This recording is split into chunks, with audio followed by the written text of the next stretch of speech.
आणि इकडे जम्मू काश्मीरमध्ये झालेल्या पहलगाममधल्या हल्ल्याला आता आठवडा होऊन गेलेला आहे। पहलगाममधल्या हल्ल्यामध्ये कुणाकुणाचा सहभाग आहे, तिथे उपस्थित असलेले स्थानिक या कटात किती सहभागी आहेत, या सगळ्याचा सध्या कसून तपास सुरू आहे। मात्र या आठवड्याभरात भारत आणि पाकिस्तान युद्धाची तयारी सुरू झाली असं कळतंय। एकमेकांवर घातलेल्या बंदीनंतर पाकिस्तानने भारतविरोधी कुरघोड्या करायला सुरुवात केली आहे, पण भारताने थेट युद्ध सराव सुरू केलाय। तिन्ही दलं युद्धासाठी सज्ज असून पुढे काय होणार याकडे आता सगळ्यांचं लक्ष लागलेलं आहे।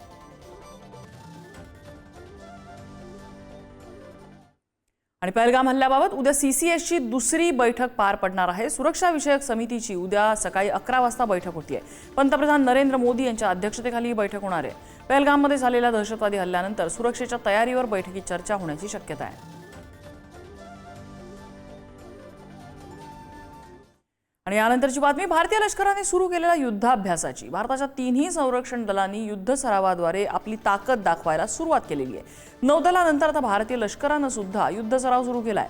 तत्पूर्वी अरबी समुद्रात तैनात असलेल्या भारतीय नौदलाच्या युद्धनौकांनी भव्य शक्ती प्रदर्शन करत जहाज विरोधी क्षेपणास्त्रांचं यशस्वी प्रक्षेपण केलं होतं।